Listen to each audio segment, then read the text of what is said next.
A Castleton couple is urging you to consider organ donation, and the plea comes from the heart after their 2-year-old daughter died. We first told you about Ember Carey last year when she was in need of a new heart. She got a transplant in July, but died this week of a stroke while waiting for a second transplant. Medical expenses have been a burden on the family. If you want to donate for funeral and burial expenses, go to valleynewslive.com and click on this story. Hi again and good morning, everyone. Thanks for waking up with the Valley today. I'm Lisa Bedeau here with Kyle Bosch. We're starting our nonstop news and weather to the top of the hour to help you plan your day. It's a great day to be a spud. That's what school officials in Moorhead are saying after voters overwhelmingly approved a request to improve schools. The big yes looked like this. 64% voted to approve a $78 million referendum to pay for those school improvements. That's a nearly 2-to-1 margin of victory. Moorhead School Superintendent Lynn Kovash says it's been a long time coming, and she's proud that her community put the education of their children first.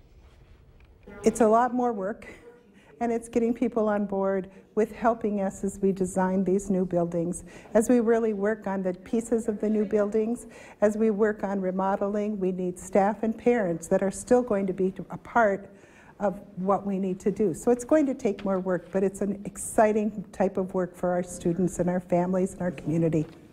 Kovash says the real work begins now as the district starts putting that $78 million to work. Now, more results coming up in just about 2 minutes. But first, it's time to get a look at weather and traffic on the ones. Here's the meteorologist Lisa Green.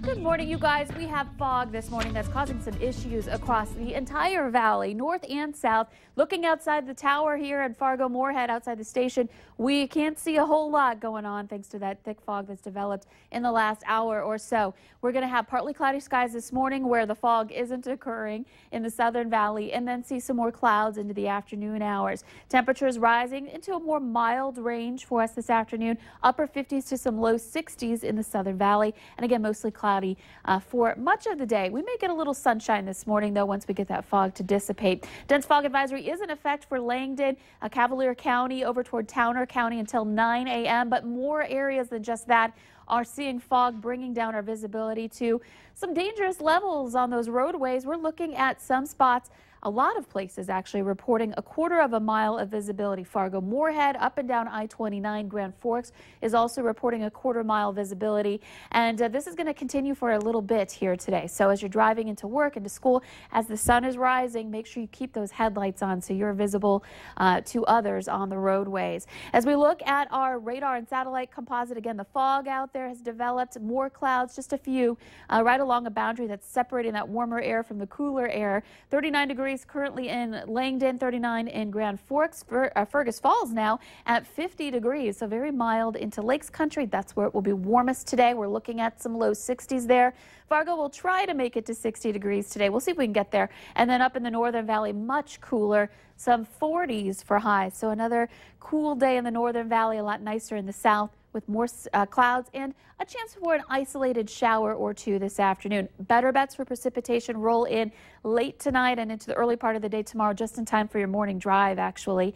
Tomorrow we'll be dealing with rain and the snow showers eventually rolling in too. Best bet will be in the west and the north, but we could see those snow showers rolling eastward too into parts of northwest Minnesota. A high of only 48 degrees. And for the deer opener, we're looking at 40s for highs to start off our weekend. Let's check in with Al for an update on traffic.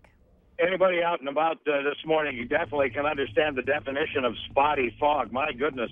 45th Street, no fog at all. Here at 32nd Avenue and I-29, it's quite foggy. Lots of traffic. Holy smokes.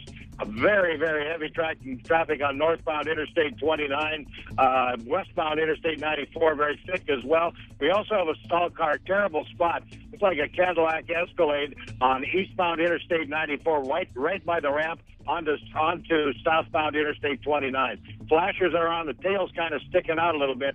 Make sure that you're looking out for that.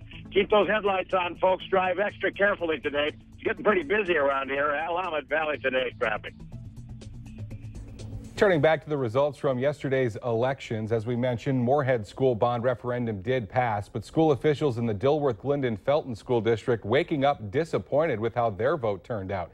People there overwhelmingly rejected a $31 million bond referendum 82% no to just 18% yes. It was also a no in Detroit Lakes on a $68 million plan to build a new middle school and make improvements to other buildings. The bond failed by just 123 votes. In East Grand Forks, voters did say yes to a $20 million bond on that ballot. About 1,800 people showed up to vote. 53% of them approved the plan.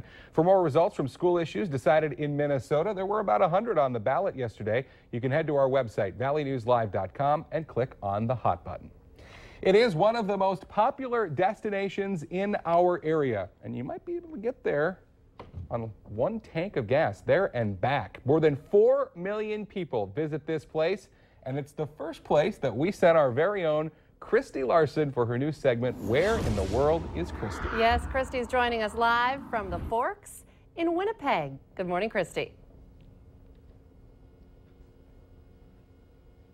Good morning, guys. Well, I really just have been enjoying my trip here to Winnipeg. My first time in Canada, and it's been a success so far. And I'm here with Kristen Pauls, who is the marketing and communications coordinator for the Forks, which is this great downtown area. It really is a great heart place. Yeah, it's kind of, it's just fantastic in summer green, but in winter, it's kind of the heart of who Winnipeg is, and it's a meeting space and it's a community place. And you had mentioned kind of standing behind a warming hut over here. Mm-hmm. We oddly enough love our winters. We actually embrace them wholeheartedly, and we try and think of the craziest things to do with winter because it kind of lasts a little bit long, and I'm sure you guys are used to that in Fargo. You have a little bit of the same kind of weather we do. So we do things like art and architecture competitions, and we have architects from around the world build amazing warming huts, and we put them on, you know, mile-long ice trails on the rivers. We do a restaurant that's out in the middle of a river, and it sounds weird, but like, people love going to it. It is the best. Fantastic food, fantastic time. We have music on ice. We have fashion shows on our river trail. We have on-land hockey rinks and river trail. You cannot get enough of winter when you're here in Winnipeg. So I really encourage you, if you haven't come to Winnipeg, if you haven't come to the Forks, you need to come check us out. And especially as the holidays draw near, if you're looking for great places, you know, to do some local shopping or whatnot, or eat some fantastic food like this wonderful stuff, you're gonna want to come and hang out with us. It's a lot of fun. I at least hope so. It's been a lot of fun, and they really do know how to embrace winter, and I think everyone at home can agree. Kyle and Lisa, I know you can too. Winter sometimes can last too long. Why not have some fun with it, right? If anyone knows how to do winter, it's probably Winnipeg, that's for sure. We know that up here. You know, when you deal with winter, you know how to have fun with the snow and ice. Make the most out of it. Have some fun. Christy Larson reporting live from Winnipeg. 2 men have been identified as persons of interest in a shooting in Dilworth over the weekend. Police are looking for Leonard Wells and Lloyd Johnson. No warrants have been issued, but police would like to talk to them. Police say 4 or 5 people dressed in black and wearing masks forced open the front door of an apartment in northwest Dilworth early Saturday morning, then shot at one of the people inside. No injuries were reported. The parents of Jacob Wetterling are speaking publicly for the first time since a person of interest was named in their son's 1989 disappearance. Patty and Jerry Wetterling say they're thankful for the latest development, but say the family still doesn't have the answer it needs. We will hope and pray that one day we will have the answer to the one question that we've asked forever. Where is Jacob? Somebody knows, and we're begging for those answers. The man named as a suspect in the Wetterling case, Daniel Heinrich, goes to court today on unrelated child pornography charges. Police have made an arrest in a Northern Valley arson case. An October 25th fire destroyed the Devil's Lake Hardee's restaurant. 24-year-old Michael Ott is now facing felony arson and burglary charges. He's being held in jail on a $250,000 bond.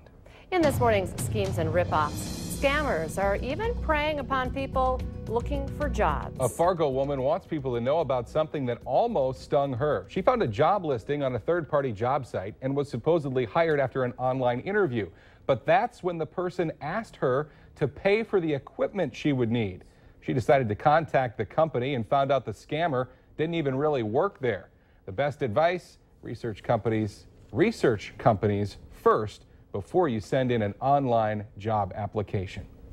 Well, coming up tonight on Valley News Live 10 at 10, we're taking a look at some of the additional impacts of refugee resettlement here in the Fargo-Moorhead area. We're investigating what the Fargo Police Department does to keep its officers educated on the changing face of many areas. And we also talk with several refugees to get their take on this topic. Valley News Team's immigration and relocation reporter, Bradford Eric, will have that story for us tonight on Valley News Live 10 at 10. Let's get our answer now to our question of the morning on Facebook. Today's question, what do 7% of people do after working out? The answer, smoke a cigarette.